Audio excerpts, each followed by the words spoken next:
Problem మమ్మల్ని అడగకనే మా బాస్కెట్లో చెప్పారు సార్. మీ బాస్కి ఫస్ట్ మీ బాస్కి ఏకముందే మీ ఇప్పుడు ఎవరు ఆరోపణలు ఎవరు వస్తున్నాయి వాళ్ళకి చేసిన ఫోను ఆయన ఫోన్ కట్ చేసుకుని ఇంతవరకు కూడా ఫోన్ రావట్లేదు మళ్ళీ. మీ బాస్ అయితే ఏంది అంటే జనాలు అవసరం లేదేంది రేపు అక్కడ ఇంట్లో అవసరము ఆమె గురించి తెలుసుకొని మాట్లాడు.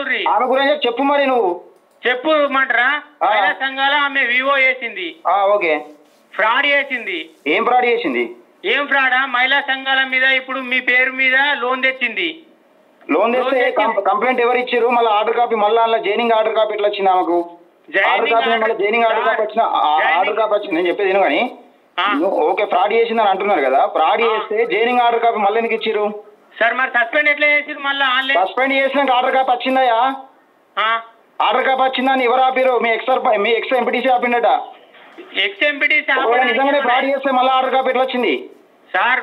సరే సరే ఇక ఇదంతా ఇప్పుడు ఇదంతా నేను సింపుల్గా చెప్తా. ఆర్డర్ కాపీ వచ్చిందని కావాలని ఈయన ఆపిండు. ఏది ఇప్పుడు ఈమె ఫ్రాడ్ చేసింది అంటున్నా, ఫ్రాడ్ కాదు అది. ఇప్పుడు సపోజ్ మా భార్యనే మహిళా సంఘంలో ఉన్నదనుకో, సపోజ్ మనం ఇప్పుడు మా భార్య మహిళా సంఘంలో ఉంది, మాకు అవసరం లేదు పైసలు, వాళ్ళ అవసరం ఇప్పుడు వాళ్ళని ఒప్పించి ఈమె అవసరం కోసం డబ్బులు తెచ్చుకునేది వాళ్ళ పేరు మీద. నేను చాలా మంది ఎత్తుకుంటారు, ఈమె ఒక్కతే కాదు అట్లా. అవసరం లేనున్న పేరు మీద మనం తీసుకొని కట్టుకుంటే అయిపోద్ది అంతే.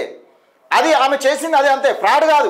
ఒకవేళ నిజంగానే ఆమె ఫ్రాడ్ చేసినట్టుంటే ఎవరైతే వాళ్ళ పేరు మీద ఎత్తుకుందో వాళ్ళు చెప్పాలి, నువ్వెట్లా చెప్తావు?